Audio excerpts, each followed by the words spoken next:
TV Gospel Brasil apresenta Vivendo com Fé. Fique conosco, vamos falar de amor. TV Gospel Brasil. TV Gospel Brasil. Nós vamos falar de fé, amor e gratidão. Fique conosco.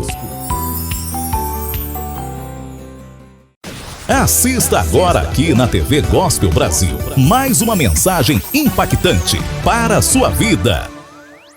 Rádio e televisão, web Gospel Brasil, sintonia com a verdade de Deus. Aqui nós queremos abençoar sua vida. 24 horas no ar, sintonize.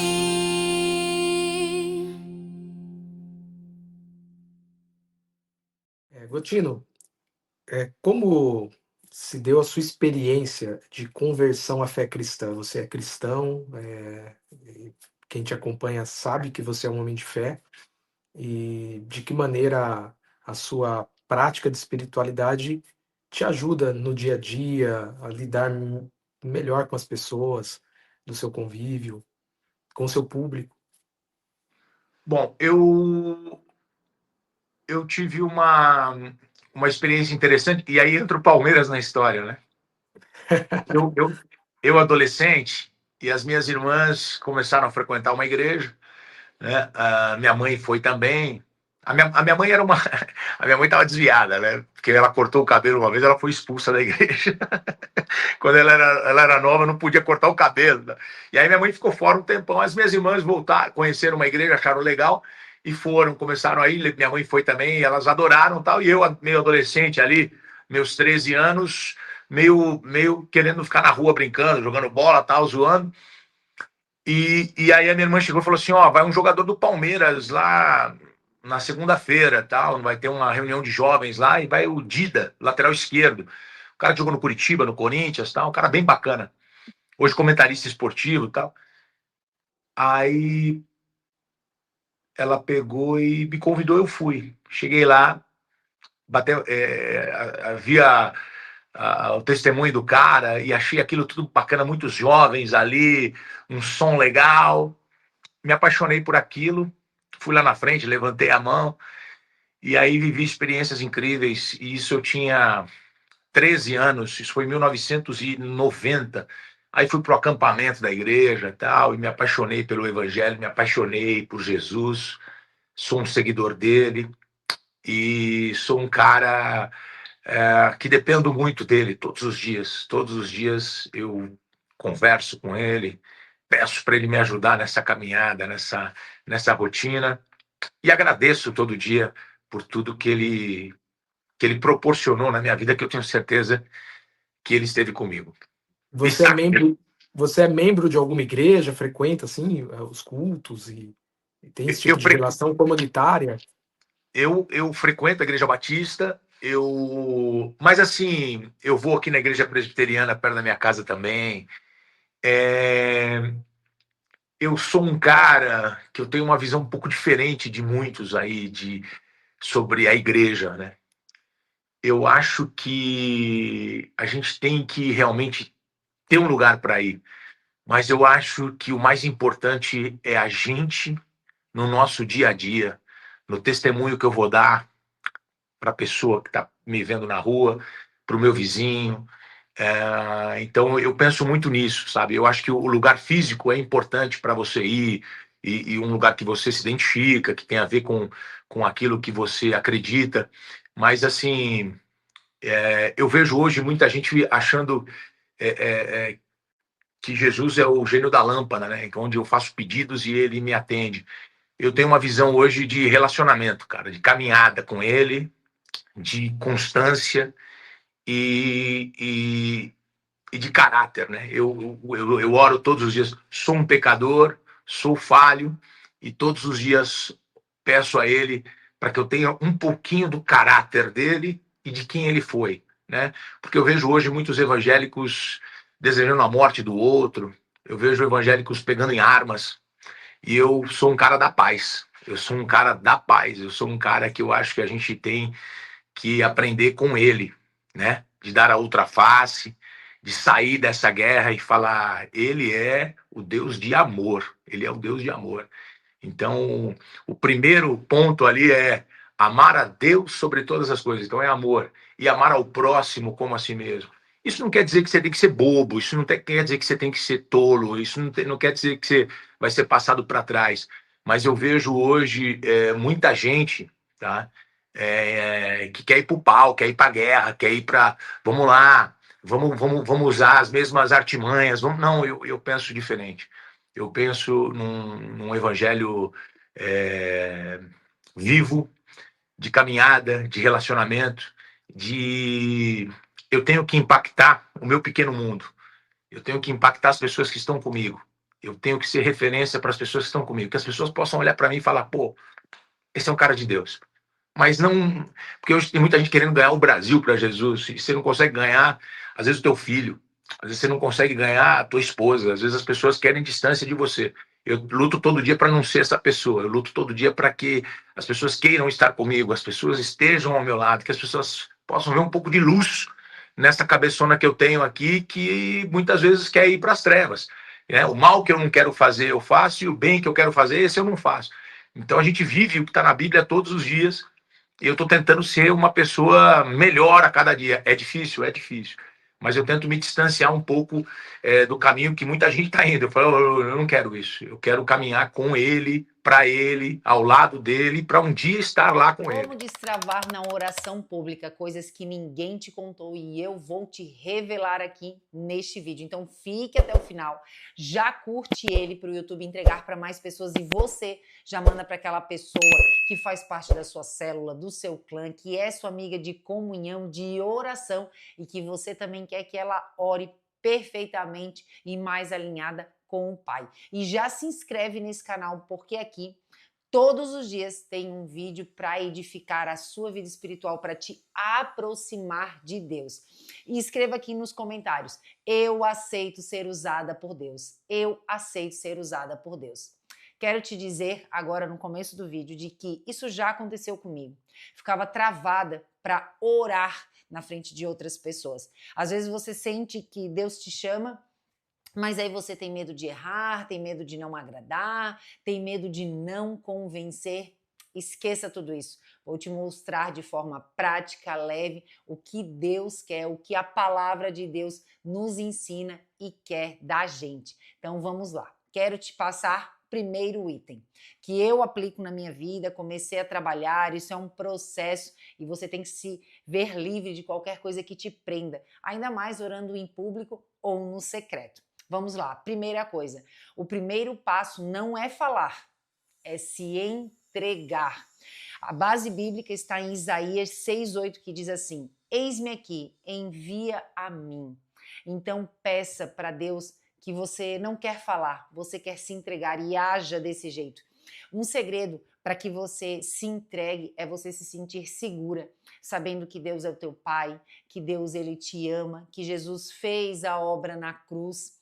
Então, antes de qualquer coisa, se posicione como filha. Mas isso pode ser um processo tudo junto. Você se posicionando como filha, pedindo isso para o Espírito Santo e você entendendo que você não tem que falar. Você tem que se entregar para quê? Para você ser usada, para você ser enviada, para você ser o templo do Espírito Santo e ele agir através de você. Então, antes de você encontrar palavras bonitas, entregue o seu coração. Então, comece também orando por você. Sim, a gente tem que orar por nós. Antes de querer, talvez, orar em público, você tem que, talvez, curar o seu coração. Fazer do seu coração a terra, o solo fértil. Leia a parábola do semeador. É incrível. A semente, ela é boa, ela vai germinar, não importa onde cair. O que vai diferenciar é o solo que ela está caindo. Então, como está o solo do seu coração? Então, você pode orar e dizer, Senhor, eis-me aqui, me usa, me transforma, me forja, o que eu tenho que fazer, né? Mas se submeta, esteja disponível. Agora, o item 2, você não está sendo avaliada, você está sendo usada. Isso foi uma mudança de chave na minha vida, quando eu comecei a pensar desse jeito. Eu não estou sendo avaliada. Deus ele já perdoou os meus pecados, que é muito pior do que essa trava que eu tenho de orar em público. Então, eu quero dizer para você que é possível sim tirar essa trava, mas você tem que começar na mente aquilo que você pensa. Não acredite nas mentiras de Satanás sobre você. Ele quer te parar, ele não quer que você ore por outras pessoas, sobre outras pessoas, que você profetize, que você declare bênçãos na vida das pessoas, né? Que você declare a palavra de Deus, que você ore a palavra de Deus. Então não permita ele fazer isso com você. Em Jeremias 18:4 diz assim: o vaso que o oleiro fazia de barro se estragou, mas ele o refez. Então permita ser refeita. Permita estar disponível a Deus, entender que você está se submetendo à obediência a Ele, à vontade dEle, o querer dEle, que Ele coloque dentro de você o querer e o realizar, né? Talvez você pense assim, ó, e se eu errar? Como que Deus vai se comportar? O que Ele vai fazer? Primeira coisa, eu quero te lembrar que a obra na cruz foi para você também. Você já foi perdoado. Então, se você errar, não fique com medo. Você tem um pai amoroso, né? Porque Deus, ele não desiste de você por uma oração insegura. Ele quer o seu coração sincero. Então, está com medo de errar? Ai, Deus, eu tô com medo de errar, eu fui chamada. Pode ser em pensamento, tá, gente? Mas eu quero que o Senhor me use, que a minha boca seja o falar, o Espírito Santo seja usado, que não seja a minha boca, que não seja o meu querer, que não seja o meu sentir, mas o seu realizar, o seu querer. Eu sei que o Senhor não precisa de mim. Estou insegura, estou com medo, mas eu sei que com o Senhor tudo vai dar certo. Então me usa, mostra o seu poder, me mostra a sua autoridade, me mostra que o Senhor está comigo, tá? Então pare de se ver como alguém em teste. Você está em uma missão. Lembre-se que você é parte de uma família, você está na família de Deus. Jesus, ele te deu, a obra na cruz te deu essa posição, esse pertencimento. Terceira coisa, o segredo é orar com o coração mais do que com a mente. Vocês viram que até agora tudo que eu falei assim, praticamente tem a ver com as emoções, com a mente, com o crer, não com o acreditar. Eu tenho que crer, botar o pé e depois Deus bota o chão. Então é você orar com o coração mais do que com a mente. Por isso, se você estiver inseguro, fale com Deus. Deus, eu fui chamada para orar por essas pessoas. Às vezes você pode estar numa mesa, né, jantando, enfim, a pessoa pede para você orar, para abençoar a comida, consagrar ao Senhor. Não tenha medo. Mas se caso sentir aquele frio na barriga, diz: Senhor, esteja comigo. Isso pelo pensamento. Não deixe o inimigo dominar. Então, Romanos 10:10 diz assim: com o coração se crê para a justiça e com a boca se confessa. Então, mesmo com fé, mostre que mesmo com medo você tem fé, porque medo, ele gera dúvida, incredulidade. Isso, a dúvida, a incredulidade é ter fé na coisa errada. E nós devemos ter fé, temos uma Bíblia aí para ler de tantas coisas maravilhosas de Deus na nossa vida. Então, tenha fé na coisa certa, na pessoa certa, na palavra de Deus, né? Então, não precisa ficar pensando demais em palavras bonitas, tá? Ore como se você estivesse falando com o Pai que ama te ouvir e quer te ouvir. E tem 4. Não compare a sua oração com a dos outros. Nunca faça isso. Aliás, não compare a sua vida, não compare o seu jejum, não compare a sua leitura, não compare a sua oração, não compare as suas bênçãos. Esquece, não se compare com um outro. Deus, ele te ama, as bênçãos vão te perseguir, a misericórdia do Senhor se renova todas as manhãs. A Bíblia é para você também. Então, não se compare com os outros. Esqueça isso. E em João 21:22 diz assim: Pedro, ao vê-lo, perguntou: e quanto a este? Jesus respondeu: tu segue-me. Então não compare sua oração com daquela da irmã que grita, que chora, que diz que sente, que fala em línguas. Não compare. Eu coloquei assim, ó, você tem uma forma exclusiva de intimidade com o Pai. Quando eu entendi isso, porque muitas vezes eu ia na igreja e dizia assim: ai, mas aquela pessoa ora tão bem, fala assim, fala assado. Eu também melhorei muito quando eu permitir estar nessa missão submissa e quando eu comecei a ler a palavra de Deus, quando eu comecei a fazer orações doutrinárias, orar por mim, entender que eu não sei o que falar na oração, mas eu tenho uma palavra de Deus, eu tenho a Bíblia inteira para me apropriar das promessas, das palavras, fazer oração para mim, pelas pessoas, fazer a oração de doutrina. Por isso que eu já fiz vários vídeos sobre isso, quando você não sabe orar. Então, assim, pesquise aqui embaixo, veja os outros vídeos, tenha mais profundidade com o Pai, né?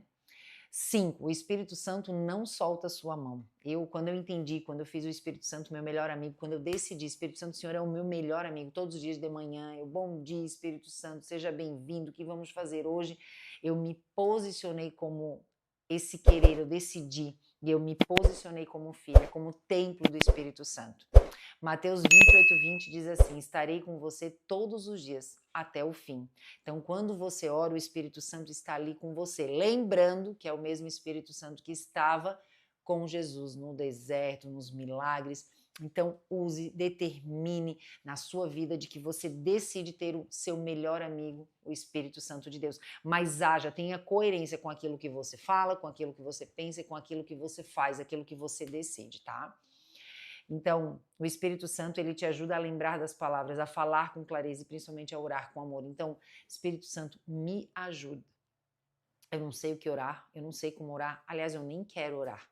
Eu não tenho vontade, mas eu quero ser usada pelo Senhor. Eu quero que o Senhor me use, que o Senhor mostre o seu poder, que o Senhor abençoe essas pessoas através da minha boca, não pelo meu orgulho ou pelo meu egoísmo, não para eu me achar, mas para que o Senhor não precisa, mas para que eu sirva ao reino, para que eu cumpra a minha missão, para que eu mostre que eu realmente desejo, quero e sou pertencente à família de Deus. Agora eu quero te dar aqui uma dica bônus para a prática, como começar essa oração em público. Então eu quero te dar uma frase que eu gosto de usar. Pai querido, obrigada por esta oportunidade de falar contigo e por todos que estão aqui. Isso vai te dar uma tranquilidade, vai te conectar às pessoas, vai mostrar que não é você, que é Ele através de você. Ou outra frase, Senhor, eu coloco este momento em tuas mãos. Você entrega o seu coração. Né? Você pode dizer, Senhor, o Senhor sabe o que cada pessoa passa aqui, está precisando e está pedindo. Então, que seja a sua vontade, que o Senhor ministre ao coração delas o que elas desejam, que o Senhor toque o coração delas. E a terceira frase que eu coloquei aqui, eu declaro, Senhor, que o Senhor está neste lugar e por isso oramos com fé, com ousadia, como filhas posicionadas. Então, faça desse jeito, comece, né? Então, você pode usar qualquer uma dessas frases com confiança. Então, decida, coloque e entenda que na palavra de Deus, várias vezes Deus diz, tenha coragem, eu não te dei espírito de medo, então entenda que o medo também, essa trava de orar em público, muitas vezes pode ser o medo por algum trauma ou o inimigo se sugestionando na sua mente. Não permita, repreenda esse espírito, libere vida sobre a sua vida, libere você desse cárcere, dessa prisão e coloque e diga com a sua boca tem poder, o poder da língua, o poder da palavra. Eu tenho espírito de coragem, eu sou templo do Espírito Santo, sou imagem e semelhança de Deus, então eu não tenho medo, eu tenho coragem, eu tenho espírito de coragem. Sai, Satanás, eu repreendo esse espírito de medo, essa sensação, essa mente, esse vazio, essa coisa que me perturba ou me trava. Então declare, ore por você, interceda, imponha as mãos sobre você, visualize você já orando. Não espere agradecimento, nem reconhecimento, nem palavras bonitas. Você orou, você acertou. Não tem. É o Espírito Santo de Deus e ponto. Talvez você vai orar por 10 pessoas e ninguém vai falar nada, mas talvez as 10 vão ser tocadas. E tá tudo bem. É sobre ele, não é sobre nós. Então, a oração final aqui eu quero fazer para você. Receba, aceite essa oração de todo o coração. Feche os olhos se possível. Senhor, eu oro por esta mulher que está aqui, com o desejo de servir em oração. Então eu peço que o Senhor libere sobre ela um espírito de ousadia, de fé, de clareza e de coração alinhado ao Senhor. Que o coração dela seja um solo fértil para cair a sua semente e germinar bons frutos. Que toda trava emocional, medo ou timidez sejam arrancados e que ela se levante como uma mulher de oração, que edifica, que encoraja e que intercede pela sua família, pelo seu casamento, pelos seus filhos, pelo seu marido, pelos seus vizinhos, pelos seus parentes, pelos seus amigos. E eu oro tudo isso em nome de Jesus. Amém. Então receba essa vontade, esse desejo, esse querer do Senhor de orar. Se você quer ser uma referência, meus parabéns, porque você está no caminho certo, tendo mais intimidade com o Pai, se sujeitando, se submetendo a isso, né? Se provocando, não ficando no conformismo, não, vou ficar aqui, tá tudo bem, não preciso orar em público. Precisa sim, seja ousada, se posicione como uma filha amada de Deus. Não deixe o inimigo vencer. Então não é para você se achar que ela ora. Não, mas entenda que você faz parte da família, que você está aqui numa missão. Cumpra a sua missão, coloque esse talento para fora. E até o próximo vídeo. Sou Gisele Endes, sou mentora de mulheres e assim como você, eu adoro orar, conversar com o Pai. Então você quer aprender mais, já sabe orar um pouco, mas quer aprender, quer tirar dúvidas se você está orando certo ou errado, então venha fazer parte da mentoria O Poder da Oração. É para mulheres, para edificar a sua casa, restaurar casamento, para todas as áreas, é aprender a orar com mais profundidade com o Pai, é orar sem cessar. Se você entrar hoje aqui embaixo, no primeiro comentário tem um link, Método Poder da Oração. Você já recebe 4 livros digitais para você orar com propósito de oração de 21 dias, para você, para os seus filhos, marido e casamento. Então seja uma mulher sábia que edifica o lar, esteja posicionada como uma mulher que ora protegendo e blindando a sua família, colocando a armadura total de Deus na sua família. Não deixe o inimigo vencer. Entre agora, não fique de fora. Você já conhece o Clube de Canais? Agora você pode se tornar membro do meu canal do YouTube e receber benefícios exclusivos enquanto apoia este canal. Faz a palavra de Deus crescer e ir para muito mais longe.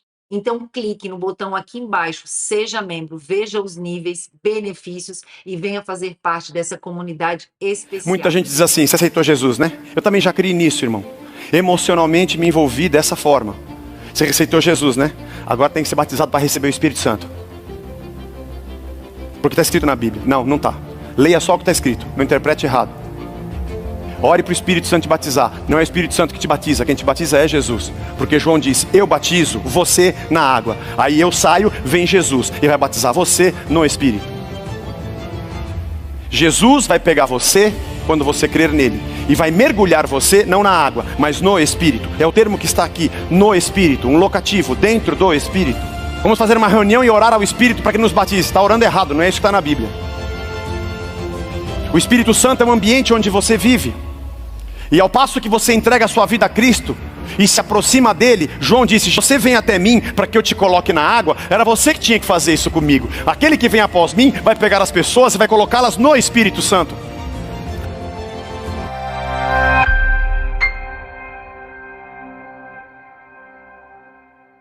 Às vezes o clamor de um soldado no meio da guerra, o grito de um bêbado que está cansado da sua vida, a angústia de alguém que sinceramente se prostra diante de Deus, vale mais do que um monte de aleluias dado dentro de 4 paredes.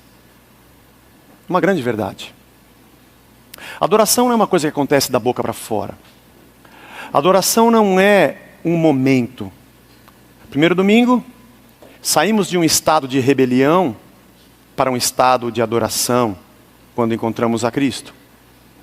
No segundo domingo, semana passada, compreendemos os nossos mandatos dados por Deus e que tudo que a gente faz para a glória dele e o glorifica. E hoje eu quero conversar com você sobre a adoração em espírito e em verdade, que está em João, capítulo 4, a partir do 1º versículo. E eu coloquei essa música da Amy Grant, que eu gosto muito. Uma vez eu tietei ela, tem uma foto guardada em casa.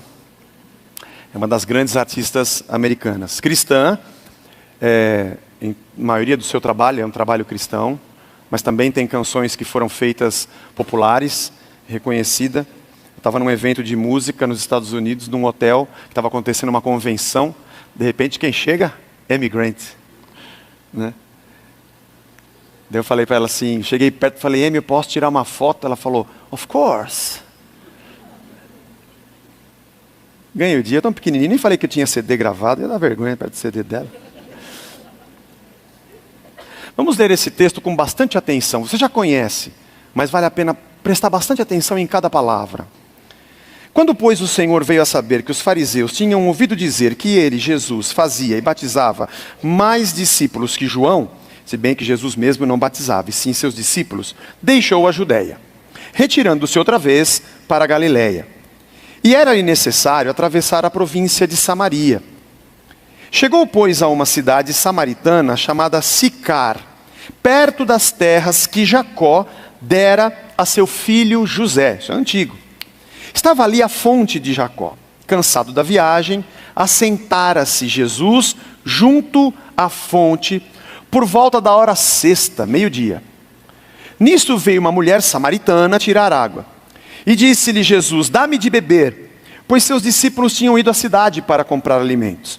Então lhe disse a mulher samaritana: como sendo tu judeu, pedes de beber a mim, que sou mulher samaritana? Porque os judeus não se dão com os samaritanos. Replicou-lhe Jesus: se você conhecesse o dom de Deus, e quem é esse aqui que te pede, dá-me de beber, você lhe pediria, e ele te daria água viva. Respondeu-lhe ela: Senhor, você não tem como tirar a água, e o poço é fundo. Onde, pois, tens a água viva? És porventura maior do que Jacó, o nosso pai, que nos deu o poço do qual ele mesmo bebeu, e bem assim seus filhos e o seu gado? Afirmou-lhe Jesus: quem beber dessa água, tornará a ter sede. Aquele, porém, que beber da água que eu lhe der, nunca mais terá sede. Pelo contrário, a água que eu lhe der será nele uma fonte a jorrar para a vida eterna. Disse-lhe a mulher: Senhor, dá-me sempre desta água, para que eu não mais tenha sede, nem precise vir aqui buscá-la. Disse-lhe Jesus: vai, chama o teu marido e vem cá. Ao que lhe responde a mulher: eu não tenho marido. Replicou-lhe Jesus: bem disseste, não tenho marido, porque 5 maridos já tiveste, e esse que agora tens não é teu marido. Isso disseste com verdade. Senhor, disse-lhe a mulher: vejo que tu és profeta. Nossos pais adoravam nesse monte, vós entretanto dizeis que é em Jerusalém o lugar onde se deve adorar. Disse-lhe Jesus: mulher, podes crer-me, que a hora vem, quando nem nesse monte e nem em Jerusalém adorareis o Pai. Vós adorais o que não conheceis, nós adoramos o que conhecemos, porque a salvação vem dos judeus. Mas vem a hora, e já chegou, em que os verdadeiros adoradores adorarão o Pai em espírito e em verdade, porque são esses que o Pai procura para seus adoradores. Deus é espírito, e importa que os seus adoradores o adorem em espírito e em verdade. Eu sei, respondeu a mulher, que há de vir o Messias, chamado Cristo, e quando ele vier nos anunciará todas as coisas. Disse-lhe Jesus: sou eu que falo contigo. Nesse ponto chegaram seus discípulos e se admiraram que ele estivesse falando com uma mulher. Todavia nenhum lhe disse: que perguntas? Ou por que falas com ela? Quanto à mulher, deixou o seu cântaro e foi à cidade. E disse àqueles homens: vinde comigo e vede o homem que me disse tudo quanto tenho feito. Será esse porventura o Cristo? Saíram, pois, da cidade e vieram ter com ele. Versículo 39. Muitos samaritanos daquela cidade creram nele, em virtude do testemunho da mulher, que anunciara: ele me disse tudo quanto tenho feito. Vindo, pois, os samaritanos ter com Jesus, pediam-lhe que permanecesse com eles, e ficou ali 2 dias. Muitos outros creram nele por causa da sua palavra, e diziam à mulher: já agora, não é pelo que disseste que nós cremos, mas porque nós mesmos temos ouvido e sabemos que este é verdadeiramente o Salvador do mundo. É muito interessante perceber que nas Escrituras a gente tem muito texto sobre adoração. Os salmos estão repletos, mas Jesus é didático e cirúrgico para nos explicar exatamente o que o Pai espera e procura entre nós e em nós. Um detalhe mais interessante ainda é que Jesus poderia, por exemplo, já que ele vai falar de adoração, ele poderia ter reunido os seus discípulos, os 12 que ele escolheu, e ter dito a eles: vou ensinar vocês como se adora. Ou talvez na sua última semana de vida, teria ele entrado no templo, onde tinham os sacerdotes e as pessoas que temiam a Deus, dizendo: gente, vamos parar um pouco, eu quero falar para vocês o que significa adoração. Ou talvez tivesse entrado numa sinagoga. Nos dias de Jesus, tinham cerca de 500 sinagogas em Jerusalém, na região. Com 10 homens reunidos já era uma sinagoga. Podia entrar na maior delas ou em muitas delas para dizer: eu queria conversar com vocês sobre o que é adoração. Dizer isso para judeus, para os seus seguidores, para as pessoas, para as multidões que andavam com ele. Mas eu e você sabemos e entendemos o que é de verdade adorá-lo através de uma história que é a narrativa de Jesus com uma samaritana. E os samaritanos eram odiados pelos judeus. Quem eram os samaritanos? Eu vou rapidinho explicar para vocês quem eram os samaritanos. Quando morre Davi, que é o segundo rei, o seu filho Salomão assume o reino. E o filho dele, Roboão, seria o seu sucessor. Depois você lê lá em Reis, em Crônicas, a história de Salomão. Mas ele perseguiu um cara chamado Jeroboão, que recebeu uma profecia que seria rei. E esse cara tem que fugir para o Egito, porque Salomão iria matá-lo. Engraçado, o pai dele, Davi, foi perseguido por Saul, porque ele iria ser rei. Davi deve ter contado isso: meu filho, Deus falou que eu ia ser rei, por causa disso o rei que era Saul quis me matar. E agora Salomão estava fazendo a mesma coisa com Jeroboão. Bom, Salomão morre, o seu filho Roboão assume o trono. E Jeroboão vem e fala com ele assim: ó, se você tratar a gente bem, todo mundo vai ser teu súdito. Mas aí o Roboão, filho de Salomão, fala: ah é? Meu pai foi pesado para vocês? O meu dedinho mindinho é mais pesado que o lombo do meu pai, tá? Você quer saber? Eu vou acabar com vocês. Bom, aí acontece um cisma. O povo de Deus se separa em dois. O reino do sul, Judá, que tem capital em Jerusalém, que tem 2 tribos apenas, Judá e Benjamim, que ficam com Roboão, filho de Salomão. E o reino do norte, chamado Israel. A partir daquele momento, você lê o Antigo Testamento sempre com o rei de Judá e o rei de Israel. O povo de Deus se divide em 2. E assim a capital fica sendo Samaria. Porém, esse Jeroboão foi um cara péssimo. Aliás, os reis do lado de Israel só tinha gente ruim. Do lado de Judá, de baixo, a maioria foi ruim. Teve 2 ou 3 que foram bons. Teve lá o Ezequias, que foi terrível, mas teve o Josias, que foi bom. Teve o Josafá, mas assim, vinha um bom, vinha um ruim. Os 2 reinos foram quase que riscados do mapa. Mas o reino que ficou com a capital em Samaria se perdeu completamente. Porque Jeroboão se afastou de Deus, ergueu altos, fazia sacrifícios a outros deuses, se perdeu completamente. Os assírios vieram e riscaram esse Israel do mapa. Na invasão assíria, aconteceu de que esse povo perde e é derrotado, muitos deles são deportados, a maioria é tirada de lá, a terra fica praticamente vazia. Lá em 2 Reis 17 você encontra essa história. E o rei da Síria pega gente de outras terras e ocupa Samaria com outros povos que ele havia dominado. Quando dominava um povo aqui, tirava daqui, e dominava o povo lá, tirava do lá e colocava esse daqui aqui e aquele lá. Ele acabava com a cultura, com a ligação com a terra, miscigenava o povo, desfazia a coesão e evitava o perigo de um levante, de uma rebelião. Pessoas de Cuta, Avá, Ramate, Sevarfaim, Babilônia, que ainda não era um império, que depois se levantou contra a Síria. Esse tipo de gente foi morar em Samaria. Um povo que sobrou vivo, que já não temia a Deus, que já tinha uma religião misturada, agora recebe gente de outras nações. E aquilo virou uma miscelânea.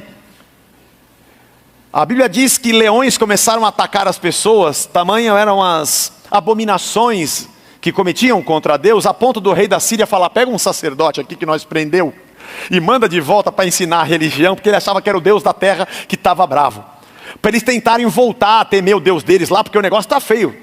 E o rei mandou um sacerdote para lá. E aí a palavra de Deus, no meio de toda essa bagunça, tentava permanecer. Neemias, capítulo 4, Esdras também, conta a reconstrução dos muros e do templo em Jerusalém, porque Judá também foi invadida, anos depois, pela Babilônia, que foi o império que suplantou a Síria e conquistou tudo no lugar da Síria. E aí Israel, que já estava dominado, ficou em Samaria, mas eles chegaram até Judá. E ali também dominaram e tiraram os principais homens e tiraram daquela região, da onde foi Daniel, para onde foi Daniel, Sadraque, Mesaque, Abednego, história que a gente conhece também. Depois de 70 anos, eles voltam para Jerusalém para reconstruir os muros e reconstruir o templo. Esdras e Neemias contam essas 2 histórias. E é interessante que você vê nessas 2 histórias gente de Samaria, do reino do norte, atrapalhando a reconstrução. Quem leu Neemias, que tinha Sambalate, Gesem, Tobias? Sambalate era um sátrapa de Samaria. Era um cara como um dos governadores, um cara importante. E ele vem para atrapalhar o negócio. Então, quem vivia no Reino do Sul odiava quem era de Samaria. E o pior é que eles ainda tinham um tipo de linguagem como se fossem judeus. Nosso pai Jacó. Mas teve coisas piores aconteceu aqui. Em 380 a.C., Sambalate II construiu um outro templo em Samaria. Isso foi uma abominação, porque o templo era um só. E ele fez um outro templo num monte chamado Gerizim. Isso a gente não encontra nos textos bíblicos, a gente encontra na história. Através de Flávio Joséfo, que é um escritor, historiador da época, e que, contratado por Roma nos dias de Jesus, ele que viveu em Massada, que é uma fortaleza, escreveu muito a respeito, o que a gente tem, e o mundo tem, o povo judeu tem da sua história através dele.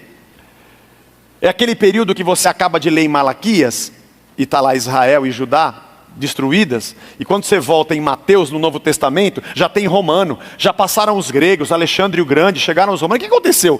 A gente perde esse meio da história. Mas esse Sambalate II faz um templo em Samaria.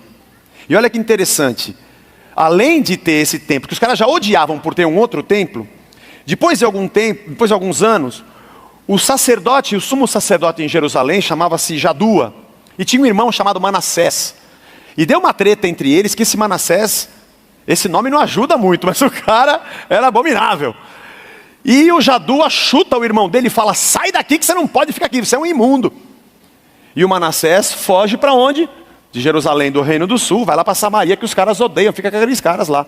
Bom, ele se apaixona pela filha do Sambalate II, o cara que fez o templo. Além de casar com ela, o Sambalate, que era um outro safado, faz dele o sacerdote daquele templo. E para piorar o negócio, a língua corrente no comércio era o aramaico. O hebraico ficou mais restrito ao templo. O templo era como se fosse o único território judeu dominado, mas que havia permissão de ser o que era. Isso aconteceu entre os gregos e depois também com os romanos. Era o único lugar onde se falava o hebraico e se lia a lei que era em hebraico. Mas aí esse Manassés pega o Pentateuco, que são os 5 primeiros livros da lei, que conta a história dos pais, dos patriarcas, Abraão, Isaac, Jacó, José, e traduz para o aramaico. É conhecido como Targum, esse livro. O Targum é o Antigo Testamento, apenas o Pentateuco traduzido para o aramaico. Isso foi uma abominação. Abandonaram o hebraico, traduziram para o Targum. Só que ele não traduziu nem os livros dos reis, nem as crônicas dos reis e nem os profetas. Por quê?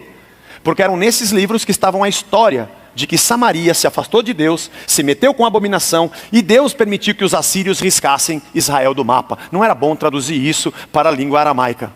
E assim ele cria uma outra interpretação, uma outra hermenêutica sobre a vida do povo de Deus, a partir dos patriarcas, pulando a história terrível de Samaria. Aí o judeu odiava demais esses caras. E ainda se diziam judeus. Aí você pode imaginar que um samaritano era um idólatra, mal visto, maldito, estrangeiro. Era o pior cara que podia existir na terra, essa desgraça do samaritano. Além disso, naquela sociedade, a mulher não tinha valor algum. Uma mulher era proibida de dirigir a palavra a um homem em público. E nem um homem se dirigia a uma mulher em público. Eles achavam que a mulher não tinha alma, que era como se fosse um nada. E todo o trabalho pesado de dentro da casa era dado para a mulher, que era tratada pelo seu marido como sendo sua posse. Ela era propriedade do homem. E é exatamente com uma samaritana, e na cidade de Samaria, que Jesus vai revelar para mim e para você o que ele espera da adoração. Ele escolhe esse lugar, esse ambiente, e essa mulher, cuja história também não é muito bonita, para dizer para a gente o que Deus espera de nós. Encontra aquela samaritana num poço. Não é interessante a pergunta dela? Veja que o Senhor é um profeta. Nossos pais disseram que nós deveríamos adorar a Deus nesse monte. Com certeza ela apontou para o monte Gerizim, aonde em Samaria eles costumavam adorar a Deus. Onde tinha esse templo clandestino, com sacerdotes fora da linhagem, povo misturado com outra língua, uma escritura traduzida escondendo parte da história, Um cara que é sacerdote, que foi chutado de Jerusalém, cria uma outra linhagem, uma outra dinastia, mistura com outras religiões. E agora vem aqui falar que nosso pai Jacó, adorar a Deus. Quem vocês pensam que vocês são? Ela perguntou para Jesus porque ela queria saber sobre o sistema, sobre a religião. Você quer saber um bom sistema para afastar uma pessoa de Deus? Se chama religião. A religião é o melhor sistema inventado pelo homem para acabar com Deus. Porque a religião propõe uma série de ritos. A religião propõe todos os trejeitos e regras para que você se aproxime de Deus. E ainda se diz, vem do latim, religare, que é religar o homem a Deus. Bom, já começou errado, porque quem liga o homem a Deus é Jesus Cristo. Ele é o mediador único entre Deus e os homens. Ninguém chega ao Pai a não ser por mim, disse Jesus. Jesus é o modelo de ser humano que nós devemos ser. Aliás, ele é o ser humano que todo ser humano deveria ser. É através da abertura do nosso ser para perceber o nosso pecado e o senhorio dele como Senhor Criador, Redentor da nossa vida, nosso Salvador, que passamos a ter vida de verdade. E podemos de verdade voltar a dizer, somos imagem e semelhança de Deus. Através de Cristo, não através de uma religião. Não através de um rito, de um fogo que a gente acende, ou de um sacrifício que a gente oferece. Isso poderia até funcionar antes de existir Jesus Cristo. Mas Ele é o caminho, a verdade e a vida. Ninguém vem ao Pai assim, a não ser por Ele. Só que Jesus não dá a ela uma fórmula religiosa. Vocês lá em Jerusalém dizem isso. Aqui em Samaria dizem isso. O que a gente faz? Ele poderia dizer, bom, você tem que fazer do jeito que a gente faz lá em Jerusalém, mano. Você tem que mudar daqui, fecha a sua casa, muda de cidade, porque é só lá que tem o templo, é só lá que se adora, é só lá que se oferece sacrifício, só lá que tem o sacerdote, entendeu? E você abandona as suas práticas aí. Esse teu marido está com você, que eu nem sei quem que é, se esse cara é marido não, se for, se não for, se for que seja, mas tem que circuncidar, se ele for estrangeiro, para virar judeu, colocar a nossa roupa, vestir a nossa religião, aí Deus vai te ouvir. E o engraçado é que Jesus começa com essa resposta. E ele fala para ela assim, vós adorais o que não conheceis. Vocês não conhecem direito Deus. De repente na cabeça dela, toda a história do nascedouro, do povo em Samaria, veio à tona. Eu sei que não. A história de vocês é terrível, hein? Aí você pode entender que quando Jesus fala sobre a parábola do bom samaritano, que tapa na cara não é dos fariseus que acham que samaritano é nada, ele bota justo um samaritano na parábola. Jesus ele tinha um senso de humor sensacional. Podia escolher qualquer cara para ser bom, escolheu justo um samaritano. É por isso que ele escolhe a gente, porque a gente é ruim que nem um samaritano. Talvez seja pelo fato de que não exista ninguém bom nesse mundo. Nós somos uma grande Samaria. Mas Jesus diz assim a ela, mulher, você pode crer numa coisa. Nós adoramos o que nós sabemos, vocês não sabem. Porque a salvação vem dos judeus. Versículo 23. Mas a hora chegou em que não vai ser nem aqui nem lá. Porque Deus procura adoradores que adoram em espírito e em verdade. Esse mas é um mas. Esse é um mas, bem mas. Porque assim, ó. O cara pode falar assim para sua noiva. Olha, meu amor, eu acho você uma mulher incrível. Você é uma pessoa de caráter. Você é uma mulher bonita. A gente está já noivo há 1 ano, namoramos há, sei lá, mais um. O seu trabalho, o seu jeito de ser. Mas eu preciso falar uma coisa para você. O jeito que você me trata quando eu estou dirigindo, eu não gosto. É um mas. Mas é uma conjunção adversativa. No português, é mas. Sendo ela fraca ou sendo ela forte. Esse mas é um mas fraco. Porque é o seguinte, você é quase perfeita, mas quando eu estou no trânsito, você fica brava comigo, eu não gosto. É um mas. Agora ele pode falar assim para ela.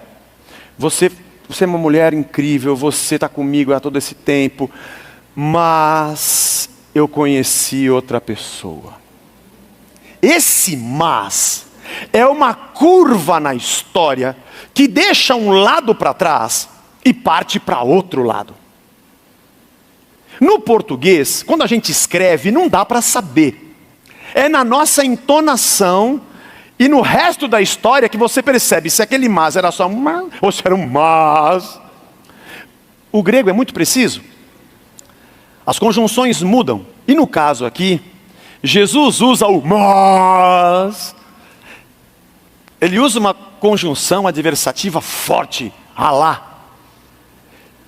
Você não sabe, mulher, se adora aqui, né? Você não sabe o que adora, porque nós lá em Jerusalém, nós sabemos o que nós adoramos, porque a salvação, ela vem dos judeus. Você não sabe, mas a gente sabe. A nossa religião, a sua religião, o nosso jeito de orar, o jeito de vocês, o nosso templo, o templo de vocês, entendeu? Nosso sacerdote, o sacerdote de vocês. Mas joga tudo isso fora, porque nós vamos andar para um outro lado agora. Porque a partir de agora, e a hora chegou, que não tem mais Monte Gerizim, nem Jerusalém, não tem religião, não tem sacerdote, não tem essa roupinha, tira esse negócio, não importa se você fez circuncisão, se você não fez circuncisão, não quero saber se você guarda o sábado, se você não guarda o sábado, se você colhe espigas, se você não colhe espigas, se você conversa com mulher, se você não conversa, se você toca em leproso, se você não toca em leproso, mas agora isso aqui ficou para trás, porque o que Deus procura, e esse verbo é aquele que põe os olhos, aquele que contempla, aonde Deus repousa, observa, são aqueles que adoram em espírito e em verdade. Em espírito e em verdade. Amós 5:21, não está no texto, eu vou ler, você só ouve. Deus dizendo: aborreço e desprezo vossas festas, com as vossas assembleias solenes, não tenho nenhum prazer nelas. E ainda que me ofereçais holocaustos e sacrifícios, e vossas ofertas de manjares, não me agradarei deles. Nem atentarei para as ofertas pacíficas de vossos animais cevados. Afasta de mim o som dos seus cânticos, porque não ouvirei a melodia das vossas liras. Por isso que às vezes, o clamor de um soldado na batalha vale mais do que um aleluia. Parte de um coração vazio.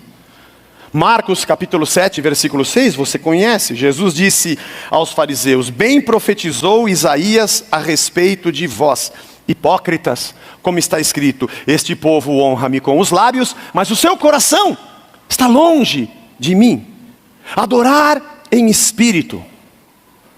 John Stott tem uma frase que eu coloquei aqui e achei fantástica. Grande parte da nossa adoração é ritual sem realidade, forma sem poder, prazer sem temor, religião sem Deus.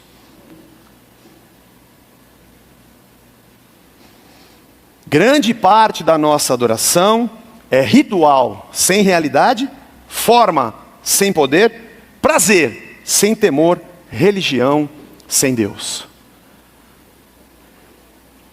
Adorar em espírito.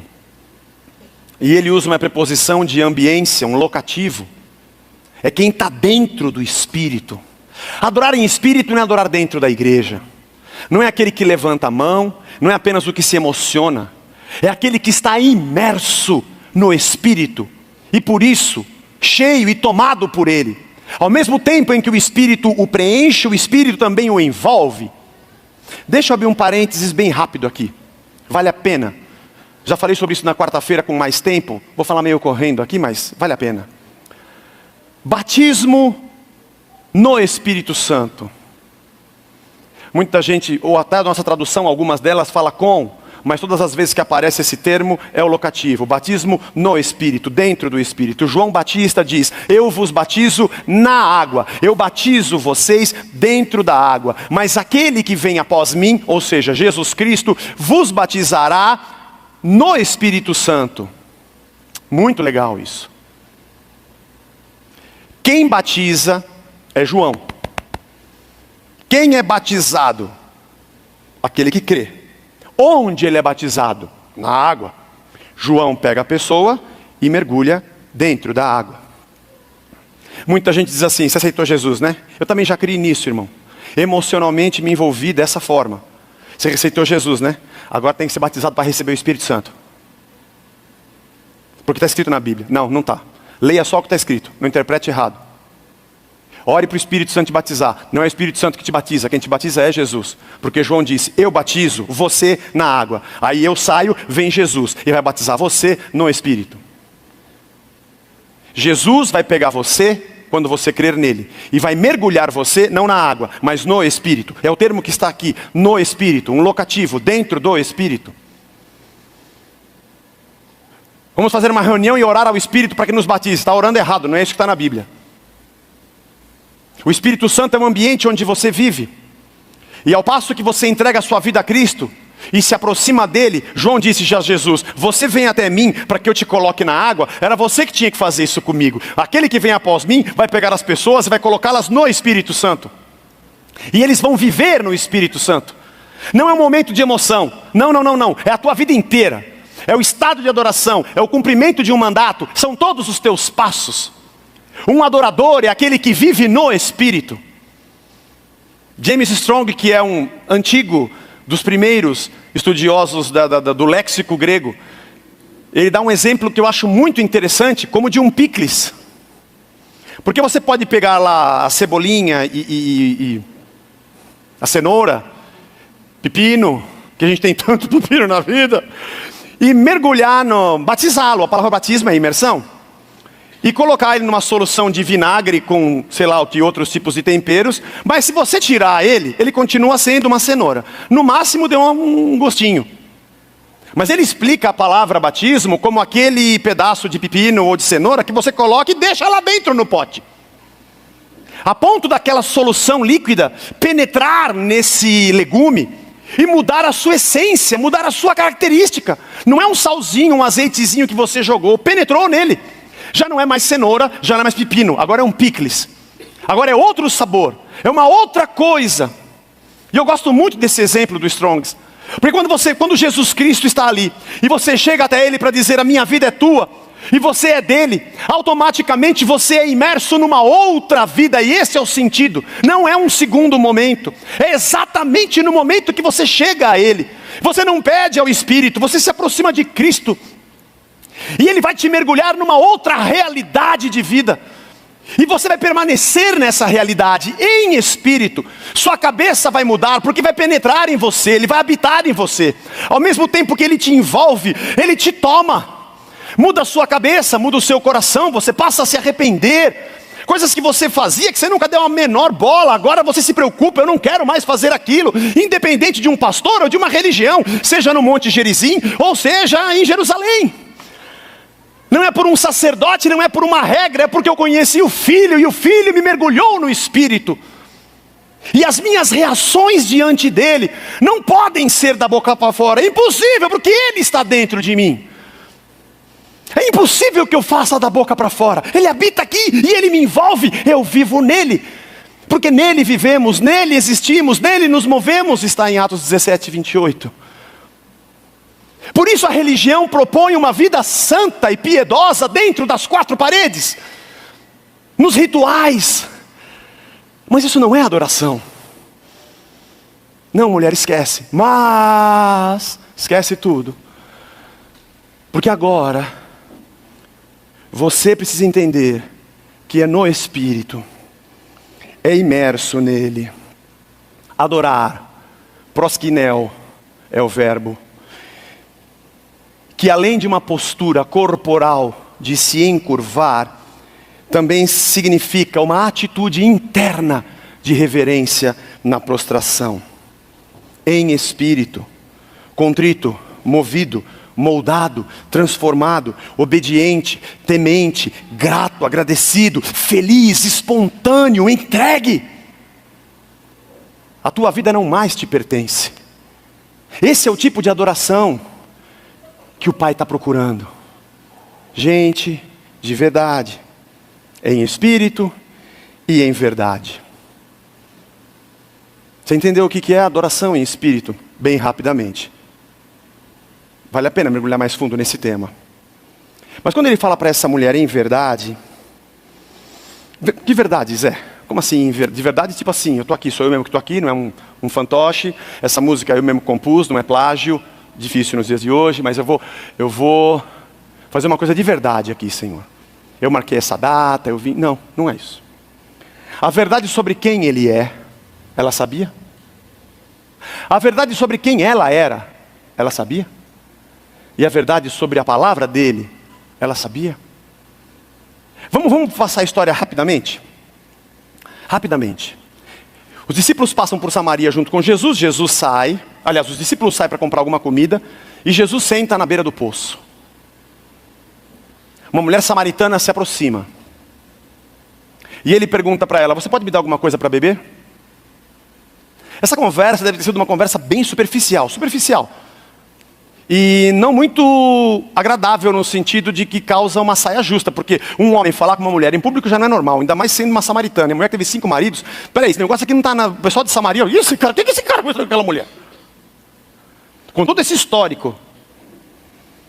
E ela diz assim para ele: mas como é que você, sendo judeu, conversa comigo que sou samaritana e me pede água?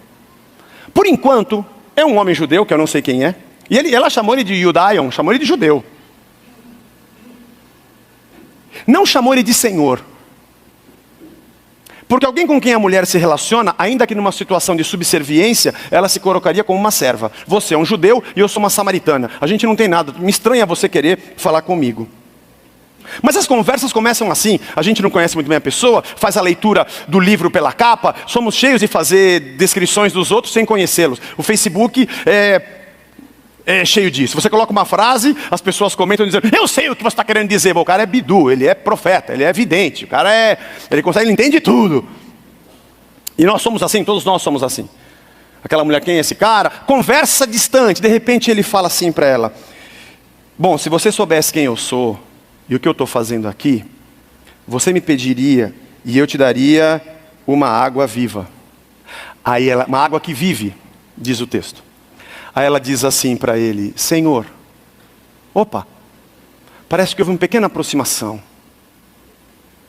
Ela já começa a enxergar Jesus como alguém que não estava ali sentado e ela falando de cima para baixo. Parece que ela já começa a conversar com Jesus dizendo: dá para eu te servir, porque parece que você tem uma água que eu não tenho.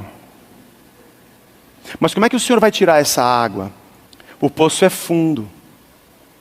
A pergunta que ela faz no original é mais ou menos assim: você não é maior que o nosso pai Jacó, que deu esse poço para o José aqui na região? É? Você não é? Opa. De alguém que era um judeu estranho e agora eu chamo de Senhor, eu já começo a duvidar de que ele talvez seja tão grande quanto o nosso pai Jacó, que eles pouco conheciam, mas conheciam. Parece que essa mulher começa a se colocar no seu lugar e a entender que Jesus ocupa um outro lugar. Você não é como o nosso pai Jacó, que deu para beber o gado, os animais, e Jesus diz assim: se você beber dessa água desse poço, você vai ter sede, mas se você beber da água que eu te dou, dentro de você vai ter uma fonte, e ela vai jorrar. Sabe como é que são os verdadeiros adoradores? Espírito e verdade flui deles. É natural.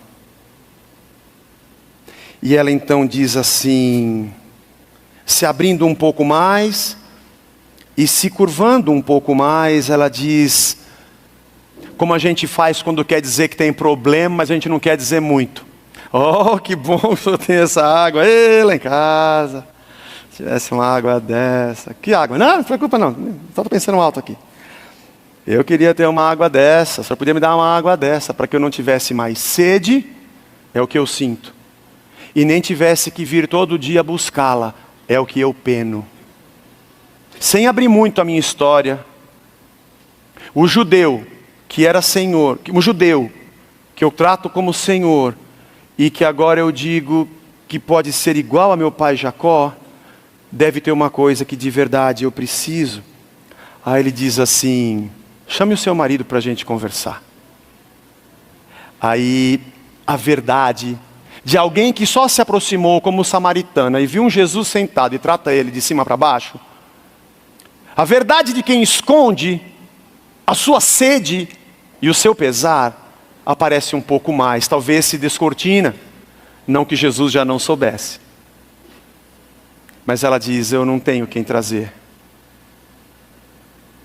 E Jesus fala para ela, agora sim. Opa, agora apareceu um pouco mais de verdade. Porque esse cara que você está com ele não é teu marido, né? E você já teve 5. E esse não é seu.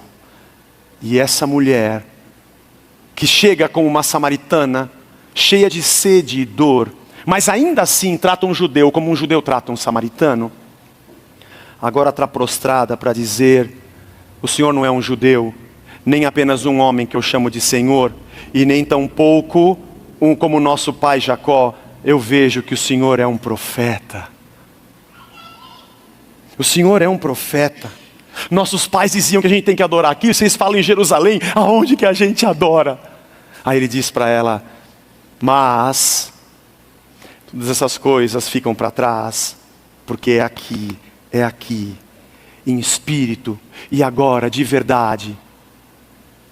E ela diz assim a Jesus, nós sabemos, eu sei que vai vir um Messias, a gente ouve dizer, que vai vir um Messias, e que vai nos redimir e nos salvar. E Jesus fala para a mulher, acorda, sou eu. Jesus deu a entender muitas vezes que era o Cristo, e disse isso a seus discípulos, batia de frente com fariseus, mas de uma maneira tão clara, sentimentalmente envolvido naquela remissão. Ele diz, olha nos meus olhos, sou eu. Chegam os discípulos, e essa mulher deixa o balde, meio-dia, não era hora de largar a água do almoço, mas ela sai correndo e fala para os outros na cidade, eu acho que eu achei aquele que deve ser o Cristo. Não era um judeu, não era um homem com quem ela se relacionava para chamá-lo de Senhor, não era alguém parecido com o nosso pai Jacó, e já não era mais nenhum profeta, era o Cristo que havia vindo. E disse para eles, ele me falou tudo o que eu tenho feito, ele abriu a minha vida, eu não tenho como me esconder, agora eu tenho que diante dele dizer quem eu sou, nada, e eu sei que ele é tudo. E os homens se reúnem, vão todo mundo com ela falar com Jesus, ele fica lá mais 2 dias, era para ser só de passagem, pelo menos na notícia, mas de verdade, ele estava ali para encontrá-la, e levar salvação, onde nenhum judeu queria pisar. Era impuro entrar naquele lugar. Mas ele diz, eu sou o Cristo. E aqueles homens no final do texto dizem assim para a mulher, agora, não é só porque você falou, mas é porque a gente ouviu e viu que ele é o Salvador do mundo. Eu que era a samaritana, mostrei que tenho sede e mostrei que tenho dor. Eu que antes o tratei distante, me aproximo para pedir essa água. Ele conhece que eu não tenho marido, e ele descobre que a minha sede e a minha carência de ter uma família me levou a ter 5 amantes, que talvez me prometeram casar, mas sempre voltavam para sua casa, e só me usavam como prostituta quando passavam por essa cidade. E o que eu tenho agora deve ser igual. E ele, que era um judeu, ao mesmo passo em que eu vou me prostrando, me abrindo em verdade, até me colocar diante dele, vazia de mim mesma, e reconhecendo a minha amargura, de um judeu a Senhor, provável alguém similar ao pai Jacó, profeta, o Cristo, o Salvador do mundo.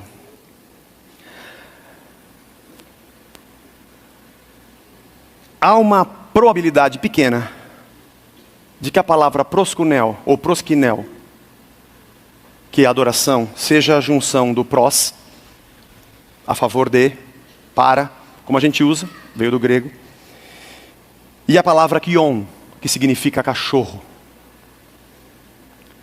Quando Jesus diz àquela mulher que os cães comem das migalhas que caem da mesa, os kinarion, os cachorrinhos, proskinarion, proskion, proskinel, a atitude do cão que lambe a mão do seu dono. Eu li um comentarista linguista dizendo isso, é uma probabilidade, mas eu achei bonita a probabilidade de que a etimologia dessa palavra remeta-nos ao fato de que diante dele nós somos cachorrinhos que comem das migalhas que caem da mesa do seu Senhor. E ao passo em que reconhecemos que nada somos e nos curvamos e nos abrimos na nossa verdade, e ele nos toma no seu espírito e reconhecemos quem ele é, entendemos o que é a verdadeira adoração.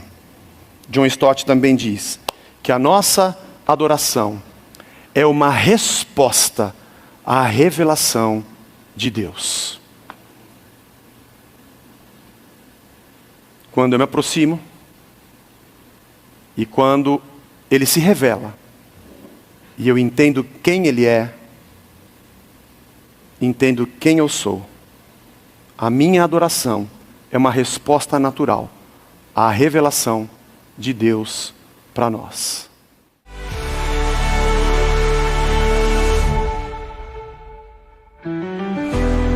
TV Gospel Brasil. Sintonia com a verdade e amor de Deus, transmitindo a verdadeira palavra de Deus. Divulgue, compartilhe. Estamos no Facebook, Instagram e YouTube. Acesse nosso WhatsApp 14997055518. TV Gospel Brasil, uma TV de amor.